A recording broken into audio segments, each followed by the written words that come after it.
Big Boss Malayalam season 6 episode number 86. അപ്പോൾ 85 ദിവസമായി. ഇനി ആകെ 15 ദിവസമേ ഉള്ളൂ. 15 ദിവസം 13 ദിവസമേ ഉള്ളൂ. ഇത് നോക്കുകയാണ്. 14 ദിവസം കറക്റ്റ് ഉണ്ട് തോന്നുന്നു. അപ്പോൾ ജൂൺ 16-നാണല്ലോ. അപ്പോൾ ഇന്ന് 85ാമത്തെ എപ്പിസോഡായി. അപ്പോൾ നമ്മൾ ലൈവ് അപ്ഡേറ്റിലേക്ക് പോവാം. അതിന് മുന്നേ ഇന്നലെ രാത്രി നമ്മുടെ പ്രേതം തിരിച്ചു കയറിയിട്ടുണ്ട്. നോറ സീക്രട്ട് റൂമിലാന്നൊക്കെ പറയുന്നുണ്ടായിരുന്നു. സീക്രട്ട് റൂമിൽ അതൊരു ആക്ടിവിറ്റി റൂമാണെന്നാണ് എനിക്കൊരു കമന്റിൽ കിട്ടിയത്, മനസ്സിലായത്. എനിക്ക് തോന്നിയുള്ള സീക്രട്ട് റൂം ഉണ്ടാവില്ല. അപ്പോൾ സീക്രട്ട് റൂം ഉണ്ടായിരുന്നില്ല. പിന്നെ എനിക്ക് മനസ്സിലായി ആക്ടിവിറ്റി ഏരിയയിലാണ് പോയത്. അപ്പോൾ നോറ നമ്മൾ ഇന്നലെ പറഞ്ഞ പോലെ തന്നെ ബിഗ് ബോസിന് നോറേൻ്റെ പോയ ദിവസമൊക്കെ വെക്കാൻ വിചാരിച്ചിട്ടുണ്ടാവും. പക്ഷെ നോറേൻ്റെ സംസാരവും ബിഗ് ബോസിനുള്ള പരാതിയൊക്കെ കേട്ടപ്പോൾ ബിഗ് ബോസ് തന്നെ പറഞ്ഞു, എന്നാൽ നീ 2 മണിക്കൂർ കൂടി ഇരുന്നാൽ അതി കയറി പൊയ്ക്കോന്നിപ്പോൾ ബിഗ് ബോസ് പറഞ്ഞിട്ടുണ്ടാവും കേട്ടോ. അതാണ് എനിക്ക് തോന്നുന്നത്. അപ്പം തന്നെ കയറി പോയത്. അപ്പോൾ ബിഗ് ബോസ് നോറയ്ക്ക് കുറച്ച് ഉപദേശം കൊടുക്കണ്ടായിരുന്നു, പ്രേതമായിട്ട് കയറണം. അതിൽ പറയുന്നുണ്ട്, നോറ പറയുന്നുണ്ട്, എന്നെ കണ്ടാൽ അവർക്ക് തോന്നിയില്ല, എന്നെ പെട്ടെന്ന് മനസ്സിലാവും, അതൊന്നും സാരമില്ല, വെള്ള ഡ്രസ്സ് ഇട്ടിട്ട് മുടിയൊക്കെ മുന്നിക്കാക്കിയിട്ടൊക്കെ പോകണം എന്നൊക്കെ ബിഗ് ബോസ് കുറെ നിർദ്ദേശം കൊടുത്തു. അത് കേട്ടിട്ട് നോറ നല്ല അടിപൊളിയായിട്ട് അകത്ത് കയറി നമ്മുടെ പുതുമഴയായി പറഞ്ഞ സോങ്ങാണ് വെച്ചത്. അവിടെ എല്ലാവരും കൂടി ഇരുന്ന് കിടക്കുന്ന സമയത്താണ്, കിടക്കാനായ സമയത്താണ് 11:30 ഈ സമയത്ത്. അപ്പോൾ നോറ മറ്റേ വെള്ള ഡ്രസ്സും മുടിയൊക്കെ മുന്നിക്കാക്കിയിട്ട് ഒരു പ്രേതത്തിനെ പോലെയൊക്കെ നടക്കണ പോലെ കാണിച്ചു.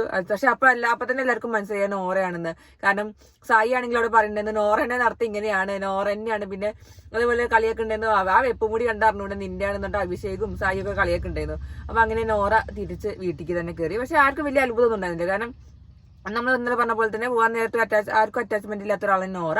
പക്ഷെ ഇന്നലെ പോണെ കണ്ടപ്പോൾ എനിക്ക് സങ്കടം വന്നു. കാരണം ആരും അങ്ങനെ കെട്ടിപ്പിടിക്കാനോ ഒന്നും പറയാനോ ഒന്നും പോയില്ല കാര്യമായിട്ട്. അപ്പോൾ തിരിച്ചു കയറി വന്നപ്പോഴും എല്ലാവർക്കും വലിയ ഇതൊന്നുമില്ല. അപ്പോഴേക്കും മറ്റേ സായും സിജോയും മറ്റേ നോറ വന്നത്, അപ്പൊ നന്ദു അപ്പുറത്ത് വന്നവരുണ്ടാവും എന്നൊക്കെ രീതിയിലാണ് സംസാരിച്ചത്. അപ്പൊ നോറ ഇല്ലാതെ നോറ പോയിട്ട് നന്ദന വന്നാൽ മതി എന്നൊക്കെയാണ് അവിടെ പിന്നെ സംസാരം ഉണ്ടായത്. അവരുടെ ഇടയിൽ ആ ഒരു മറ്റേ ഫ്രണ്ട്ഷിപ്പിന്റെ ഇടയിൽ, ഗ്യാങ്ങിന്റെ ഇടയിൽ പറഞ്ഞതാണ് അത്. പക്ഷെ എന്നാലും നോറ വന്നപ്പോൾ ആർക്കും വലിയ സന്തോഷമോ വലിയ ബുദ്ധിമുട്ടൊന്നും നോർമലായിട്ട് എടുത്തു. പിന്നെ അപ്പോൾ തന്നെ മറ്റേ ജാസ്മിൻ പറയുന്നുണ്ടായിരുന്നു, അടുക്കളയ്ക്ക് പണിയില്ല, പണിയെടുക്കാൻ ഒരാളായി എന്ന രീതിയിലാണ് പിന്നെ നോറേനെ അങ്ങനെ കളിയാക്കി പറഞ്ഞത്. അല്ലെങ്കിൽ നോറ എന്തൊക്കെയോ കുറച്ച് കേട്ടു, കുറച്ച് കാര്യങ്ങളൊക്കെ. കൂടുതലും പണപ്പെട്ടി സംഭവമുണ്ട്. അപ്പൊ പണപ്പെട്ടി ടാസ്കിനെ കുറിച്ചാണ് അവിടെ ചർച്ച ഫുള്ള്. അഭിഷേകും സായിയൊക്കെ കൂടിയിട്ട്. അപ്പൊ എന്താ സംഭവം എന്ന് വെച്ചാൽ സായിനോട് അഭിഷേക് പറയുന്നുണ്ട്, നമുക്കൊക്കെ സപ്പോർട്ടേഴ്സ് കൂടുതലുണ്ട്, ഋഷിക്ക് വീടില്ലാത്തതാണ്, അപ്പൊ ഋഷി എടുത്തോട്ടെ എന്ന് പറയുന്നുണ്ട്. പക്ഷെ അപ്പുറത്ത് നിന്നിട്ട് ഋഷിനോട് പറയുന്നുണ്ട്, നിനക്ക് നല്ല സപ്പോർട്ട് ഉണ്ട്, നീ എടുക്കേണ്ട കാര്യമില്ല, വേറുള്ളവർ എടുത്തു. അപ്പൊ അഭിഷേക് അവിടെ ഡബിൾ ഗെയിം കളിക്കേണ്ട എന്തായാലും. അപ്പൊ അത് നിങ്ങൾ ശ്രദ്ധിച്ചോ എനിക്കല്ല, പക്ഷെ അഭിഷേക് നല്ലോടെ ഗെയിം കളിക്കുന്നുണ്ട്. അല്ലാതെ നല്ല ഗെയിം തന്നെയാണ്, കാരണം അടിപൊളി ഗെയിം തന്നെയാണ്. കാരണം ഇത് പറഞ്ഞത് ഗെയിം ഷോ ആണല്ലോ. അപ്പൊ ഗെയിമിനെ കുറിച്ച് തന്നെയാണല്ലോ കളിക്കേണ്ടത്, ഗെയിമിനെ കുറിച്ച് തന്നെയാണല്ലോ സംസാരിക്കുന്നത്. അപ്പൊ അഭിഷേക് അവിടെ നല്ല സൂപ്പറായിട്ട് ഗെയിം ഇടുന്നുണ്ട്. സായിനോട് പറയുന്നുണ്ട് ഋഷി എടുക്കുന്നത്, ഋഷിനോട് പറയുന്നത് സായിയുള്ള ടീം ആരെങ്കിലും എടുക്കും. അപ്പൊ എന്താ എനിക്കറിയില്ല, അഭിഷേകിന്റെ ഉള്ളിൽ എന്താണെന്ന് എനിക്ക് മനസ്സിലാവണില്ല. മേ ബി അഭിഷേകിന്റെ ആരെങ്കിലും ഒക്കെ ഒരാൾ എടുത്തിട്ട് പുറത്ത് പോയിക്കോട്ടെ എന്ന് വിചാരിച്ചിട്ടുണ്ടാവും. ഏതെങ്കിലും ഒരു സ്ട്രോങ് ആള് പുറത്ത് പോയിക്കോട്ടെ എന്ന് വിചാരിച്ചിട്ടാവും മേ ബി അഭിഷേക് അങ്ങനെ പറഞ്ഞിട്ടുണ്ടാവും, അറിയില്ല.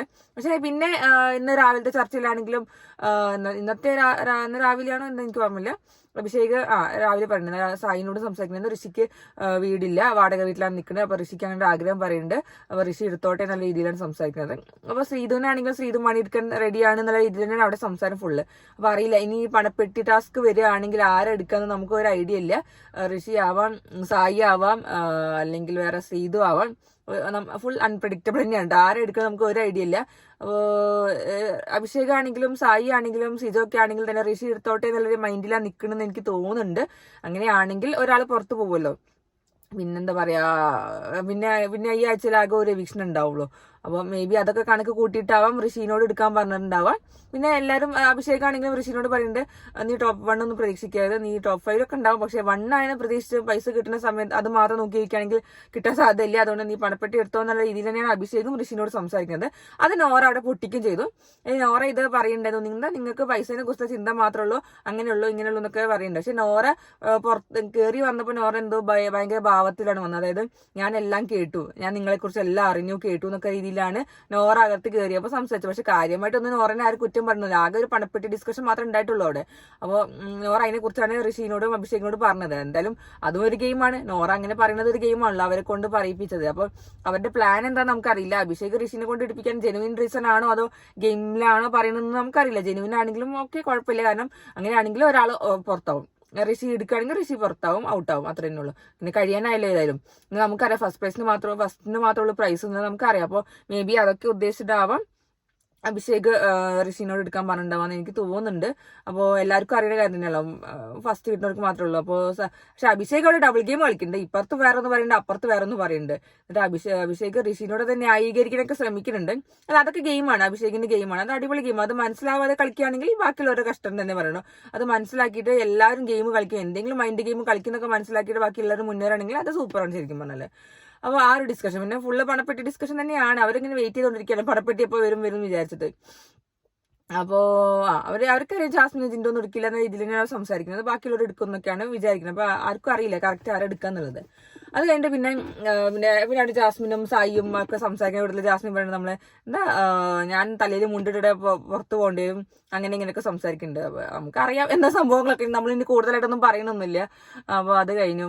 പിന്നെ അത് കഴിഞ്ഞിട്ടാണ് നമ്മളെ പ്രൊമോയില് മറ്റേ ഒരു ഇത് വന്നത്, അതായത് ജാസ്മിനും ജിൻഡോയും തമ്മിലൊരു അടി, എന്താ പറയാ, അത് എന്താ സായിയാണ് തുടക്കട്ട് കേട്ടോ. അത് വേറെ രസം. സായി എന്തോ പറഞ്ഞു, എന്താ പുറത്തു പോണതിനെ കുറിച്ച്, എന്തോ പുറത്തു പോയ ആള് ഉണ്ടായിരുന്നെങ്കിൽ എന്തോ സംഭവിക്കാമായിരുന്നു, നന്നായിരുന്നോ അങ്ങനെ എന്തോ സായി പറഞ്ഞു. അതിൽ പിടിച്ച് ജിൻഡോ പറഞ്ഞു ആ ശരിയാണെന്ന് എന്തോ പറഞ്ഞു. അങ്ങനെ എന്തോ പറഞ്ഞിട്ടാണ് ജാസ്മിനും ജിൻഡോയും കൂടി പിന്നെ അടി ചെയ്ത് തുടങ്ങിയത്. ജാസ്മിൻ അങ്ങോട്ട് വിട്ടുകൊടുക്കണില്ല, ജിൻഡോ ആണെങ്കിലും വിട്ടുകൊടുക്കണില്ല. പക്ഷെ ജിൻഡോ അതൊക്കെ എറിഞ്ഞിട്ട് കൊടുത്താണ്. ജിൻഡോനെ അറിയാം ജിൻഡോന് ഇപ്പോൾ ഒരു കണ്ടന്റ് ഒന്നും ഇല്ലെന്ന്. അപ്പൊ ജിൻഡോ എറിഞ്ഞിട്ട് കൊടുത്ത് ജാസ്മിൻ അത് കൊളുത്തു ചെയ്തു. ജാസ്മിനെ വിചാരിക്കുന്നുണ്ടാവും ജിൻഡോ എങ്കിൽ ജിൻഡോ, ഞാനും അടി ഉണ്ടാക്കിയിട്ട് ഒരു കണ്ടന്റ് ഉണ്ടാക്കട്ടെ വിചാരിച്ചാൽ അവർ രണ്ടുപേരും ഫുള്ള് ഗബ്രീനെ കുറിച്ച് സംസാരം. ജാസ്മിൻ പറയുന്നത് എന്റെ കൂടെ നിർത്തുന്ന ആൾക്കാരെ, സ്നേഹിക്കുന്ന ആൾക്കാരെ ഞാൻ മരണം വരെ ഒപ്പം നിർത്തുന്നൊക്കെ പറയുന്നുണ്ട്. നമുക്കിന് പുറത്തെ കഥകളൊക്കെ അറിയാലോ, അത് വേറെ കാര്യം. അതിനി വന്ന് ഇറങ്ങി കണ്ടോട്ടെ, നേരിട്ട് കണ്ടോട്ടെ എല്ലാ കാര്യങ്ങളും. ഞാൻ ഒന്നും മൈൻഡ് അടിക്കാതിരുന്നാൽ ഇനി കുഴപ്പമൊന്നുമില്ല. കാരണം ഒരു പ്രൈവറ്റ് കാര്യങ്ങളാണ്, അതൊക്കെ കഴിഞ്ഞാൽ കഴിഞ്ഞു. അത് നമ്മൾ നോക്കില്ല, അതൊക്കെ ഗെയിം ബേസിസിലാണ് എല്ലാ കാര്യങ്ങളും പോകണം. ജിൻഡോ ആണെങ്കിലും വിട്ടുകൊടുക്കില്ല. പക്ഷെ ജാസ്മിൻ ആണെന്ന് ജിൻഡോ നീ നുണയനാണ്, നിങ്ങൾ നുണയനാണ്, ആദ്യം മുതലേ നുണ പറഞ്ഞ് ജീവിക്കുന്ന ആളാണ്, അങ്ങനെ ഇങ്ങനെ. പക്ഷെ ജിൻഡോ പറയുന്നുണ്ട് അതെ ഞാൻ നുണ പറയുന്നുണ്ട്, അതൊക്കെ എന്റെ ഗെയിമാണ് ഒക്കെ പറയണ്ട. അല്ല, അതൊരു രസം, അതൊരു ഗെയിം തന്നെയാണ്. എന്താണ് ഗെയിമിന് വേണ്ടി നുണ പറയണമെങ്കിൽ അത് ഗെയിം തന്നെയാണ്, നമുക്കൊന്നും പറയാൻ പറ്റില്ല. ഇത്രയും ഫാൻസ് ഉണ്ടെങ്കിൽ, ജിൻഡോ അവിടെ കളിച്ചിട്ടുണ്ടെങ്കിൽ അത് ഗെയിമിന്റെ ഭാഗമായിട്ടുള്ളാണെങ്കിൽ അത് ഫാൻസ് ഉണ്ട്, അത് തന്നെയാണ്. ഈ കോമഡി പറയുന്നതാണെങ്കിലും നുണ പറയുന്നതാണെങ്കിലും മണ്ടൻ എന്ന പട്ടം കിട്ടിയതൊക്കെ അവർക്ക് ഒക്കെ കിട്ടിയത് ഈ ഒരു രസം ഇതുകൊണ്ട് തന്നെയാണല്ലോ. അപ്പൊ പിന്നെ നമ്മളതിന് പറഞ്ഞിട്ട് കാര്യമില്ല, ഇതുവരെ എത്തിയല്ലോ, ടോപ്പ് 9 ആയല്ലോ. അപ്പോൾ അതൊക്കെ ജിൻഡോന്റെ ഗെയിമാണ്. ജാസ്മിനും ഗെയിം കളിച്ചിട്ട് തന്നെയാണല്ലോ നിന്നത്, ഒരാളെ ഒപ്പം കൂട്ടിയിട്ട് തന്നെയാണല്ലോ ഗെയിം കളിച്ചുകൊണ്ടിരുന്നത്. പിന്നെ അവിടെ ജാസ്മിൻ പറഞ്ഞിട്ട് എനിക്കിപ്പോൾ അവിടെ ആരും ഇല്ല എന്നുള്ളത് സംസാരിക്കുന്നത്, അത് ശരിയാണ്. ഒരാൾ പോയി കഴിഞ്ഞാൽ വേറെ ആരും പിടിക്കാൻ കിട്ടുന്നില്ല. ശ്രീധുവിന്റെ അർജുനും കൂടെ പിന്നാലെ നടക്കാൻ നോക്കിയിട്ടുണ്ട്. അവരെ സപ്പോർട്ട് ചെയ്തിട്ട് ഒരാളെങ്കിലും ടിക്കറ്റ് പിന്നാലെ സമയത്താണ് പോയത്. അത് അങ്ങനെയെങ്കിലും ഗ്രൂപ്പ് പിടിച്ചിട്ട് കളിക്കാന്ന് വിചാരിച്ചിട്ടുണ്ടാവും. പക്ഷെ അതൊന്നും വലിയ കാര്യമായി നടന്നില്ല. ജാസ്മിൻ കട്ടർ പൊട്ടി കിടക്കായിരുന്നു. അപ്പൊ അതാണ് സംഭവം കൂടുതലുണ്ടായത്. അപ്പൊ ഇന്ന് ജിൻഡോ ജാസ്മിൻ അടി കാര്യമായിട്ട് നടക്കുന്നുണ്ട്, നമ്മൾ പ്രൊമോയിലും കണ്ടു. അപ്പൊ പിന്നെ ഇനി വേറെ പിന്നെ ഇപ്പൊ നമ്മൾ വേറെ പ്രൊമോ കണ്ടു. അതായത് അവനവന്റെ ആത്മപരിശോധന അവനവന്റെ കാര്യങ്ങളൊക്കെ ഒരു കണ്ണാടി നോക്കി പറയാൻ വേണ്ടി ഒരു സിംഗിൾ ടാസ്ക് ആണ്. അപ്പൊ അത് നല്ല സൂപ്പറായിട്ട് പെർഫോം ചെയ്താൽ അടിപൊളിയാണ്. അതിനനുസരിച്ചിട്ടുണ്ടാവും വോട്ട് കിട്ടലും മറക്കലൊക്കെ സത്യം പറഞ്ഞാൽ ഉണ്ടാവുന്നത്. അപ്പൊ അത് സൂപ്പറായിട്ട് പറയട്ടെ എല്ലാവരും. നമുക്കറിയില്ലല്ലോ എന്താ ഉണ്ടാവുന്നത്. പിന്നെ അതേപോലെ പിന്നെ നോറ തിരിച്ചു വന്നതിന് എല്ലാവർക്കും നോറ പോവണ്ടേന്നില്ല. അപ്പൊ നോറ ഇപ്പോൾ ഡിസേർവിംഗ് ആണെന്നൊക്കെയാണ് ഫുള്ള് പറയുന്നത്. കാരണം നോറ ആദ്യം മുതൽ ഫസ്റ്റ് മുതലും ഒറ്റയ്ക്ക് പിടിച്ചിട്ട് കളിക്കുന്നത്, ഒരാളെയും സപ്പോർട്ട് ഇല്ലാതെ കളിക്കുക. പക്ഷെ നമുക്ക് വെറുത്ത സമയം ഉണ്ടായിരുന്നു ആ കരച്ചിലും പിഴിച്ചിലും വർത്താനം പറയലും ക്യാമറയിൽ നോക്കി പറയലും. പക്ഷെ ഈ ഒരാഴ്ച മാത്രം ഒന്നും മാറിയില്ല, കാരണം ടാസ്ക് ഉള്ളതുകൊണ്ട്, മറ്റേ ടാസ്ക് ഉള്ളതുകൊണ്ട്, ടിക്കറ്റ് ഫിനാലുള്ളതുകൊണ്ട്. പിന്നെ നമുക്കറിയാം, പിന്നെ നമുക്കൊന്നും പറയാൻ പറ്റില്ല ഇനി ആരൊക്കെ എന്തൊക്കെയാ കളിക്കുക എന്നുള്ളത്. ഗെയിമിന്റെ കാര്യങ്ങളൊന്നും നമുക്കറിയില്ല. ഈ ഒരു ടാസ്ക് കൊണ്ടൊക്കെ പെട്ടെന്ന് അടിപൊളിയായിട്ട് പെട്ടെന്ന് വോട്ടിംഗ് ഒക്കെ മറിയുന്നൊക്കെ നമുക്കറിയാലോ, ഊഹിക്കാമല്ലോ. അപ്പോൾ പണപ്പെട്ടി എന്നാ വരാറില്ല, പണപ്പെട്ടിനെ കുറിച്ച് പക്ഷെ കൂടുതൽ ഡിസ്കഷനും അതാണ് ശരിക്കും പറഞ്ഞാല്. അപ്പോൾ നമുക്ക് നോക്കാം ഇനി ആരാ എന്തെടുക്കുന്നത്, നമുക്ക് ഒരു ഐഡിയ ഇല്ല, എന്താവട്ടില്ല എന്തായാലും. അപ്പോൾ ഇനി നമുക്കിന്ന് രാത്രിത്തെ ബാക്കി എപ്പിസോഡിൽ ഇനി വേറെ എന്തെങ്കിലും സ്പെഷ്യാലിറ്റി വല്ല കാര്യങ്ങളൊക്കെ ഉണ്ടോയെന്ന് നോക്കട്ടെ. പിന്നെ അതേപോലെ അർജുനും ശ്രീധുവിന്റെ കാര്യം പറഞ്ഞു, അവർ വെറുതെ കോംബോ പിടിക്കാൻ. എനിക്ക് ആ കോംബോ ഇഷ്ടമല്ല. ഞാൻ പറയട്ടെ, അർജുനും ശ്രീധു ആണെങ്കിലും. കാരണം അർജുൻ ഇടയ്ക്കിടയ്ക്ക് ഒരു നോക്കലും ചിരിക്കലും മറ്റേ എന്താ ആ മണി എടുത്ത് കൊടുക്കലുണ്ടല്ലോ, മറ്റേ പൂച്ചയ്ക്കാനും മണി കെട്ടുള്ള മണിയാ തോന്നും, അതെടുത്തിട്ട് എന്തോ കൊടുക്കണൊക്കെ ഉണ്ട് ശ്രീധുവിന് ഇന്നലെ മിഞ്ഞാന്നിട്ട്. അതൊക്കെ വെറും ഫേക്കാണെന്നാണ് എനിക്ക് ഫീൽ ചെയ്തത്. കാരണം അത് കോംബോ പിടിച്ചിട്ട് അത് ഹിറ്റാണെന്ന് കാണിക്കാനും, പിന്നെ വീട്ടുകാർ വന്നപ്പോൾ മനസ്സിലായിട്ടുണ്ടാവും അത് ഹിറ്റാണെന്ന് കാണിച്ചാൽ അതന്നെ പിന്നെ തുടർന്ന് കൊണ്ടുപോകാനൊക്കെ രീതിയിലാണ് നടക്കുന്നത്. അവർ വെറുതെ ശ്രീധു മേ ബി ഉള്ളിൽ നിന്ന് ഉണ്ടാവാം, എന്തെങ്കിലും ഉണ്ടാവും. പക്ഷെ അർജുൻ അത് വെറും ഫേക്ക് ആയിട്ടാണ് എനിക്ക് തോന്നുന്നത്. എനിക്ക് ആ കോംബോ ഒന്നും വലിയ ഇഷ്ടമൊന്നുമല്ല. അപ്പൊ അതങ്ങനെ കഴിഞ്ഞു. പിന്നെ കോംബോകളൊന്നും വലിയ രസമൊന്നുമില്ല. കാരണം എല്ലാവരും സൂപ്പറാന്ന് വിചാരിക്കുന്ന കോംബോകളൊന്നും അടിപൊളിയായിട്ടില്ലല്ലോ എന്തായാലും പറഞ്ഞാല്. അപ്പോൾ അത്രേനെ ഉള്ളൂ മെയിനായിട്ട്. ഇനിയിപ്പോ നമുക്ക് നോക്കാം ഇനി അടുത്തത്, ഇനി രാത്രിത്തെ എപ്പിസോഡിൽ ഇനി ബാക്കി എന്താ ഉണ്ടാവുക എന്നുള്ളത് കേട്ടോ.